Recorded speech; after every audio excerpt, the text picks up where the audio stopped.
Hi hello എല്ലാവർക്കും നമസ്കാരം. കൃഷിലോകത്തിന്റെ പുതിയൊരു വീഡിയോയിലേക്ക് സ്വാഗതം. നമ്മുടെ ജബോട്ടിക്കാപ്പയാണ് നിറച്ച് ഫ്രൂട്ടായിട്ട് നിൽക്കുകയാണ്. ഇതിപ്പോൾ ഒരു 4-5 മാസമായി സ്ഥിരമായിട്ട് ഇതുപോലെ നമുക്ക് ഫ്രൂട്ട് കിട്ടണം. ഇത് കണ്ട ഇപ്പോൾ പഴുത്ത് നിൽക്കുകയാണ്. അത് കഴിഞ്ഞ് വലിയ അടുത്തത് പച്ച, പിന്നെ അതേ പൂക്കളാണ് ഈ വരുന്നത്. എല്ലാ കമ്പുകളിലും ഉണ്ട്. അപ്പോൾ ഇതുപോലെ എന്നും ഫ്രൂട്ടാണ്. ഇത് കണ്ട, ഇത് ശരിക്കും ഒന്നും കൂടി പഴുക്കാനുണ്ട്. നമ്മളിപ്പോൾ പറിച്ചില്ലെങ്കിൽ ഇത് കിളിയും ഉറുമ്പും രണ്ടാളും വന്നു കൊണ്ടുപോകും. കിളീനെ നമുക്ക് കവറിട്ട് മറ്റേ നെറ്റിട്ട ഒരു പരിധി വരെ കിളീനെ കൺട്രോൾ ചെയ്യാം. പക്ഷേ ഉറുമ്പ് കയറുന്നതിനെ നമുക്കൊന്നും തന്നെ ചെയ്യാനില്ല.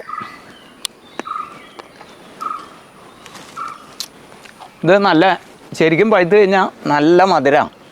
ശരിക്കും നമ്മുടെ മുന്തിരി, ഈ ചെടി വീട്ടിലുണ്ടെങ്കിൽ നമ്മൾ മുന്തിരി വാങ്ങേണ്ട ആവശ്യമില്ല. ഇത് നമുക്ക് 3-ാം വർഷം കാഴ്ച കിട്ടിയതാണ്. സീഡ് മുളപ്പിച്ചതാണ്. ശരിക്കും നഴ്സറിയിൽ ഒരല്പം പൊക്കമുള്ള ചെടിയായിരുന്നു അല്ലേ? ഒരുപാട് വലിപ്പമൊന്നുമില്ല, എന്നാലും ഈ വലിപ്പം ഉണ്ടായിരുന്നു. അതെ അതെ. അപ്പോൾ ഇത് 3-ാം വർഷം നമുക്ക് കാഴ്ച കിട്ടി. ഇപ്പോൾ ഇതിൻ്റെ കണ്ട ഈ ശിഖരങ്ങളിൽ ഈ ചെറിയ കമ്പുകളിൽ തുടങ്ങി നിറച്ച് പൂക്കളാണ്. അടുത്ത കൊല്ലം വരുമ്പോഴേക്കും ഇതിലധികം ഫ്രൂട്ടായിരിക്കും. ഈ ശിഖരങ്ങളൊക്കെ മുകളിലേക്ക് വളരും. എല്ലാത്തിലും നിറച്ച് ഫ്രൂട്ട് ഉണ്ടായി കിട്ടും. നല്ലൊരു ഫ്രൂട്ട് ഉണ്ടാവണ നല്ലൊരു ചെടിയാണ്. അതും സാധാരണ നോർമലി നമുക്ക് ഒരു സീസണിൽ ഉണ്ടായി കിട്ടിയാൽ പിന്നെ ഫ്രൂട്ട് ഉണ്ടാവാതെ നിൽക്കുള്ളൂ. ഇതുമ്പോൾ അങ്ങനെയൊന്നുമില്ല. ഫ്രൂട്ടായിട്ട് പിന്നെ സ്ഥിരം ഫ്രൂട്ടാണ്. നന്നായിട്ട് വളം കൊടുക്കുക, നല്ല സൂര്യപ്രകാശം ഉണ്ടാവുക, വെള്ളം കൊടുക്കുക, ഇത്രയും കാര്യങ്ങൾ ചെയ്താൽ ധാരാളം ഉണ്ടായി കിട്ടും. മറ്റ് വേറെ പറയത്തക്ക പ്രശ്നങ്ങളോ കേടുകളോ കാര്യങ്ങളോ ഒന്നുമില്ല. നമ്മളിപ്പോൾ ഇത് പറമ്പിൽ നിൽക്കുന്ന ചെടിയാണ്. നമ്മൾ ഇവിടെ പറമ്പ് നനയ്ക്കണമെന്ന് പറഞ്ഞാൽ 3 ദിവസം അല്ലെങ്കിൽ 4 ദിവസം, ആഴ്ചയിൽ 2 ദിവസം നനയ്ക്കും. ഇത് നാളെ ഇണങ്ങി ശരിക്കും പഴുത്ത് കിട്ടും. അപ്പം നല്ല ടേസ്റ്റ് ആയിരിക്കും. ഇന്നിപ്പോൾ കളർ മാറി വന്നുള്ളൂ. പക്ഷേ കൊത്തിയിട്ടുണ്ട്. അതിനുള്ള ദൂഷ്യം എന്ന് പറഞ്ഞാൽ ഇത് നല്ല പഴുപ്പായതാ. ഇത് അപ്പോഴേക്കും എന്തെങ്കിലും കിളി കൊത്തി തിന്നു. ഇത് ഈ സീഡ് എടുത്ത് നമ്മൾ മുളപ്പിച്ചാൽ മതി. നമുക്കിത് 3 വർഷം കഴിഞ്ഞ് കഴിയുമ്പോൾ നമുക്ക് ഫ്രൂട്ടായി കിട്ടും. മരത്തിൽ ഫ്രൂട്ടായി കിട്ടും. ഇതിപ്പോൾ നമ്മൾ ഇവിടെ കിളിപ്പിക്കാൻ പോവാം.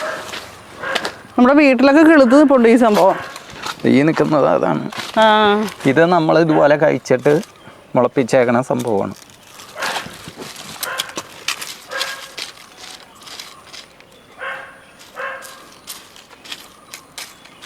ഇതിവിടെ നമ്മൾ നനയ്ക്കുമ്പോൾ അത് മുളച്ചോളും. ഒരു 2 കോല് കുത്തി കൊടുത്താൽ നമുക്കവിടെ എന്താണ് മുളച്ച് വന്നേന്നൊരു. അപ്പം നമുക്ക് ഇപ്രാവശ്യം ഇതേപോലെ പല കുലകൾ നമ്മുടെ 4 സീസൺ ലോങ്കനിലുണ്ടായി. പലരും നമ്മുടെ വീട്ടിൽ വന്നവരൊക്കെ ടേസ്റ്റ് ചെയ്ത് നോക്കിയിട്ടൊക്കെ എല്ലാവർക്കും ഒക്കെ ഇഷ്ടപ്പെട്ടു. പക്ഷേ ഇതിൻ്റെ അകത്ത് കുരുവാണ് വലുത് കേട്ടോ. കുരു നല്ല വലുതാണ്, ഫ്ലഷ് കുറവാണ്. അതാണ് ഇതിൻ്റെ ഒരു അപാകതയായിട്ട് നമുക്ക് തോന്നിയത്. നമ്മളിത് പൊട്ടിച്ചൊക്കെ എടുക്കുമ്പോൾ അതിൻ്റെ അകത്ത് ഫ്ലഷ് കുറവാണ്. അപ്പോൾ ഫ്ലഷ് നന്നായിട്ടുള്ള ഇനങ്ങളെ പറ്റി അറിയാവുന്നവർ തീർച്ചയായും താഴെ കമൻറ്റ് ചെയ്യുക കേട്ടോ.